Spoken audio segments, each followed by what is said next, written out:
여러분, 안녕하십니까? 정권이 바뀔 때까지 날린다. 시사깡통의 핵펀치입니다. 여러분의 구독과 좋아요, 그리고 공유가 여러분의 주변을 바꿀 수 있습니다. 꼭 부탁드립니다. 여러분, 구하지문, 설참신도라는 말이 있습니다. 이는 입은 화를 불러오는 문이요, 혀는 몽을 베는 칼이라는 뜻입니다. 즉, 그만큼 말이라는 것이 가지는 무게가 얼마나 큰지에 대해서 보여주는 대목이라고 생각합니다. 이 말은 최근 온갖 논란을 불러일으키고 있는 조국 법무부 장관 후보자께 아주 잘 들어맞는 말이라고 생각합니다. 과거 조 후보자는 대중과 소통하면서 전 정부를 비판하며 원칙과 공정사회, 정의 등의 가치를 앞세웠는데요.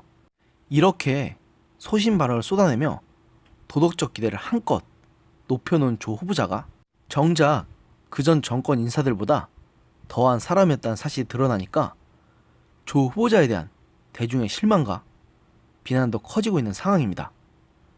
이번 방송에서는 조 후보자의 과거 어록 몇 가지를 소개하면서 조 후보자가 과연 그 말을 얼마나 지켰는지 한번 점검해보고자 합니다. 먼저 조 후보자는 2012년에 정치인의 논문 표절 문제가 불거지자 자신의 트위터에 직업적 학인과 그렇지 않은 사람의 논문 수준은 다르다.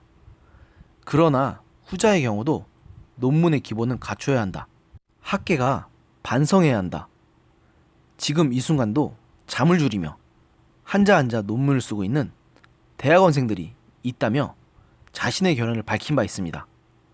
하지만 정작 조 후보자에 따른 고등학생 시절 의학 논문의 제1저자로 등재된 사실이 드러나면서 이 말은 결국 위선이었음이 드러났습니다. 아무리 의대를 나오지 않다고 하더라도 일개 고등학생이 의학 논문의 제1저자가 된다는 게 상식적으로 말이 안 되는 상황이라는 건 다들 알만하지 않겠습니까? 또 조 후보자는 같은 해인 2012년에 자신의 트위터에다가 서울시립대 등록금을 50% 낮춘 반값 등록금 공약을 시행했을 당시 역시 자신의 트위터에 장학금 지급 기준을 성적 중심에서 경제 상태 중심으로 옮겨야 한다.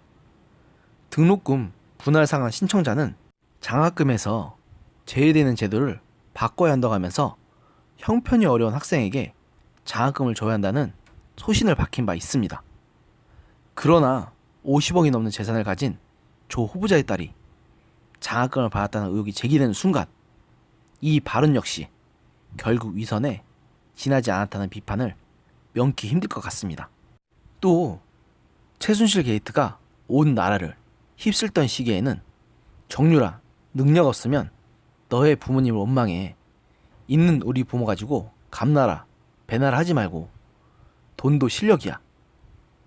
바로 이것이 박근혜 정권의 철학이었다는 말을 트위터에 올리며 정유라의 발언을 정면으로 비판했고 이는 많은 사람들의 공감을 받았습니다. 그러나 지금 현실과 다른 조 후보자의 과거 언행이 기회는 평등할 것, 과정은 공정할 것, 결과는 정의로울 것이라는 현 정부의 슬로건에 열광했던 사람들, 특히 청년들에게는 더욱더 큰 실망감과 분노로 돌아오는 모양새입니다. 조 후보자님, 당신은 예전에 이런 말도 한 적이 있죠.